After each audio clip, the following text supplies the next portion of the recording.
தமிழ்நாட்டில் போதைப்பொருள் புழக்கத்தை கட்டுப்படுத்த தவறிய விடியா திமுக அரசை கண்டித்து அதிமுக சார்பில் சேலத்தில் மாநகர் மாவட்ட கழகம் மற்றும் புறநகர் மாவட்ட கழகம் சார்பில் மாபெரும் கண்டன ஆர்ப்பாட்டம் நடைபெற்று வருகிறது.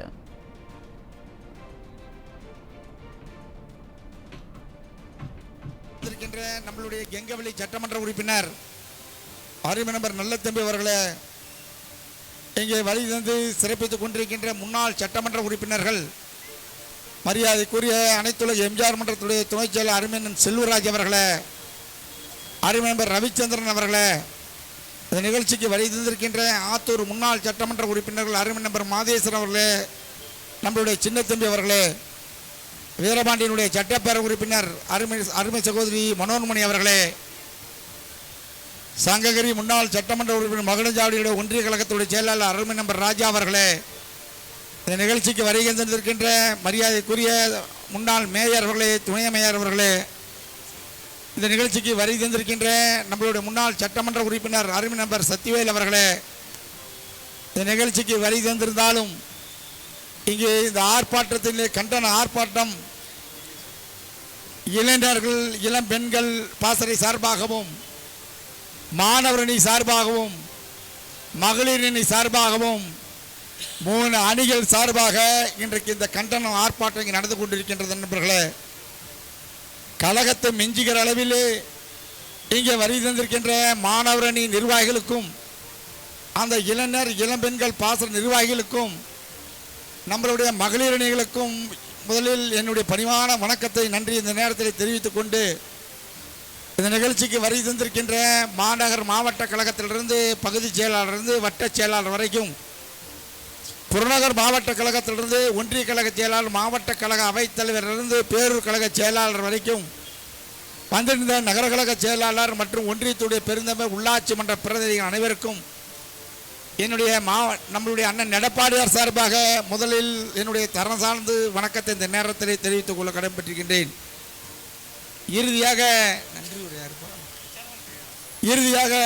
நன்றி ஆற்றிருக்கின்ற பகுதி செயலாளர் அருமை தம்பி சரவணன் அவர்களே, அதற்கு மேலாக வருகை தந்திருக்கின்ற ஊடக நண்பர்களே, காவல்துறை அதிகாரிகளே, வந்திருக்கின்ற இந்த வெயிலிலும் பார்க்காமல் இந்த வருகை தந்திருக்கின்ற கழக நிர்வாகிகள், மகளிர் அனைவருக்கும் மீண்டும் ஒரு தடவை வணக்கத்தையும் நன்றியும் தெரிவித்துக் கொண்டு, அருமை நண்பர்களே, ஏதோ இந்த ஆர்ப்பாட்டம் அனைத்து இந்திய அண்ணா திராவிட முன்னேற்ற கழகத்துக்காக அல்ல, இன்றைக்கு பொதுமக்களுக்காக அண்ணன் எதிர்க்கட்சி தலைவராக இருந்தாலும் 1.5 கோடி தொண்டர்களுக்கு இன்றைக்கு 2 கோடி தொண்டர்களுக்கு மேல் உருவாக்கின ஒப்பற்ற தலைவர் எடப்பாடியாருடைய அனுமதியோடு இந்த ஆர்ப்பாட்டம் நடைபெற்றுக் கொண்டிருக்கின்றது. நண்பர்களே, ஏதோ திராவிட முன்னேற்ற கழகத்தினுடைய இந்த விடியா திராவிட முன்னேற்ற கழகத்துடைய முதலமைச்சர்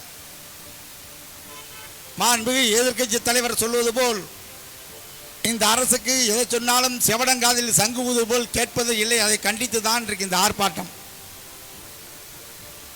பல முறை கோரிக்கை வைத்தார், சட்டமன்றத்திலே, மக்கள் மன்றத்திலே கோரிக்கை வைத்தார்.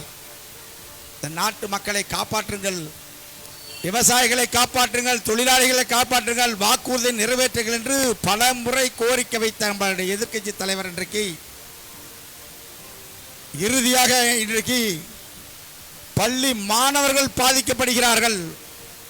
பள்ளி மாணவர்கள் மட்டுமல்ல, கல்லூரி மாணவர்களது மாணவ செல்வங்களுடைய கல்வி தரத்தை இன்றைக்கு முற்றிலும் அங்கே பெற்றோர்கள் எந்த கனவுக்கு பள்ளிக்கு மாணவர்கள் அனுப்புகிறார்களோ, அந்த பெற்றோர்கள் எப்படி மாணவிகளை கல்விக்கு படித்து பட்டதாரி ஆக வேண்டும் அந்த பெற்றோர்கள் மனநிலை இருக்கின்றதோ, இன்றைக்கு இருக்கின்ற இந்த முதலமைச்சர் அதை பற்றி சிந்திக்காமல் 3 ஆண்டுகளாக நம்மளுடைய எதிர்க்கட்சி தலைவர் பல முறை எதிர்க்கட்சி சட்டமன்றத்திலே கோரிக்கை கொடுத்தார், மக்கள் மன்றத்திலே கோரிக்கை கொடுத்தார்.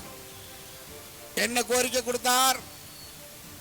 தயவு செய்து இந்த நாட்டுடைய முதலமைச்சர் அவர்களே, எத்தனையோ திட்டங்களை நிறைவேற்றவில்லை. இந்த பள்ளி மாணவர்கள், கல்லூரி மாணவர்கள் கஞ்சாவுக்கு அடிமையாகிறார்கள். இன்றைக்கு தமிழகம் ஒரு போதைப் பொருள் மாநிலமாக விளங்குகின்றது. இன்றைக்கு சொல்லவில்லை, கிட்டத்தட்ட அந்த ஆட்சி பொறுப்பேற்ற 3 ஆண்டுகள் தொடர்ந்து குரல் கொடுக்கின்ற ஒப்பற்ற தலைவர் எடப்பாடியார் ஏதாவது செய்தார்களா? மக்களை பற்றி கவலை இருக்கிறதா? அந்த மாணவ செல்வங்களை பற்றி கவலை இருக்கிறதா?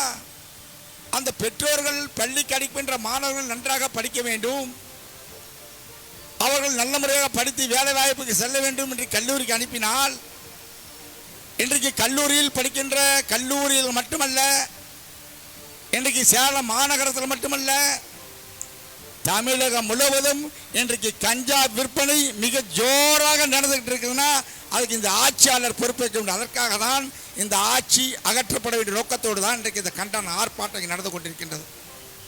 ஏதோ கண்டன ஆர்ப்பாட்டம் மாநகரத்தில் மட்டுமல்ல, தமிழகத்தினுடைய வருங்கால முதலமைச்சர் எடப்பாடியார் தமிழ்நாடு முழுவதும் இந்த கண்டன ஆர்ப்பாட்டத்தை நடத்தி கொண்டிருக்கிறார். அதை சுட்டிக்காட்டுவதற்கு தான் இந்த கண்டன ஆர்ப்பாட்டத்தை இன்றைக்கு நடத்தி கொண்டிருக்கின்றோம். பலமுறை கோரிக்கை வைத்தார். இந்த ஆட்சி ஏதாவது கென்று கொண்டுதா? இன்னைக்கு தமிழ்நாட்டில் மட்டுமல்ல, தமிழ்நாடு இன்றைக்கு கஞ்சாவில் விற்பதனால் தமிழகத்துக்கு தலைக்குழு ஏற்பட்டது. நண்பர்களே, இதுக்கு தலைக்குழுவுக்கு யார் காரணம்? இன்றைக்கு ஆளுகின்ற நாட்டினுடைய முதலமைச்சர் மு க ஸ்டாலின் தான் காரணம். எப்பேற்பட்ட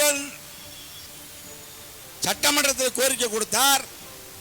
நம்மளுடைய தலைமை கழக நிர்வாகிகள் மேடை போட்டு கூறினார்கள், கஞ்சா விற்கின்றது, கஞ்சாவை கட்டுப்படுத்துங்கள் என்று. இன்றைக்கு இந்தியாவிலே இல்லை, தமிழகத்தில் இல்லை, சர்வதேச அளவிலே தமிழகம் கஞ்சாவிலே முதலிடம் இருக்கின்ற சொல்லுகின்ற நிலைமையை இன்றைக்கு இந்த ஆட்சியாளர்கள் தள்ளப்பட்டிருக்கின்றார்கள். சாபர் சாதிக் திராவிட முன்னேற்ற கழகத்துடைய பொறுப்பாளராக இருக்கிறார். இன்றைக்கு அந்த முதலமைச்சருக்கு தெரியாதா? அந்த சாபர் சாதிக்கு சர்வதேச லெவலில் உலக லெவலில் கண்டுபிடிச்சிருக்காங்க. கஞ்சா உற்பத்தி ஆகிய மூளையாக செயல்படுகிறது. அந்த சாபர் சாதிக்கு தமிழகத்தில் தான் கஞ்சா போதைப் பொருள் அதிகமாக விற்கிறது. சர்வதேச அளவில் விற்பனை ஜோரா நடக்குது. அதனால தான் இன்னைக்கு சாதிக் பாசா சொத்துக்களை முடக்கப்பட்டிருக்கிறார்கள். அவர் திராவிட முன்னேற்ற கழகத்தவர், பல திரைப்படங்களை எடுத்திருக்கிறார். பணம் எங்கிருந்து வந்துச்சு? இந்த அரசு சிந்திச்சு பார்க்க வேணாமா? இங்க இருக்கின்ற உளவுத்துறை பார்த்திருக்க வேணாமா? இங்க இருக்கின்ற காவல்துறை அதிகாரிகள் நம்மளுடைய சட்டமன்ற உறுப்பினர் சொன்னார்கள், பலமுறை கோரிக்கை வைத்தார்கள். ஆத்தூரிலே கஞ்சா அமோகமாக இருக்கின்றது இந்த காவல்துறை அதிகாரிகள் சொன்னார்கள்.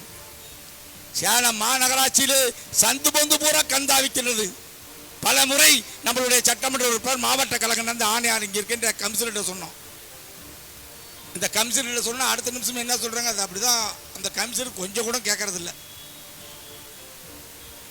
அண்ணன் கூட சொல்றாரு, பெட்டிக்கடையாக கஞ்சா விற்பது தமிழகத்திலே தான். சர்வதேச அளவில் சொல்றாங்க, நாங்க சொல்லல. சர்வதேச அளவில் இன்றைக்கு நிபுணர்கள் சொல்லுகிறார்கள். சர்வதேச அளவில் என்ன சொல்றோம்? சர்வதேச அளவில் இருக்கின்ற அதிகாரிகளாம் கஞ்சாவுக்கு பேர் போன மாநிலம் தமிழகம். தமிழகத்துக்கு வெட்க கேடு இல்லையா? சுமார் 20,000 கோடி அந்த சாபர் சாதிக்கின்ற திராவிட முன்னேற்ற கழகத்தின் நண்பர் கிட்டத்தட்ட 20,000 கோடி இந்த கஞ்சாவில் சம்பாதிச்சிருக்கார் என்றால், அதெல்லாம் இன்றைக்கு சர்வதேச அளவில் கேட்கிற பணம் எங்கே போச்சு, பணம் யார்கிட்ட கொடுக்கப்பட்டது என்பதுதான் இன்றைக்கு நாட்டு மக்களுடைய பேச்சு. இந்த முதலமைச்சர் இதை கண்டிச்சிருக்க வேணாமா? அண்ணன் எடப்பாடியார் சொன்னார், சட்டமன்றத்திலே சொன்னார், ஆண்டு ஆட்சி பொறுப்பேற்ற ஒரே மாசத்தில் சொன்னார், மாண்புமிகு முதலமைச்சருடைய கஞ்சா விற்கிறார்கள்.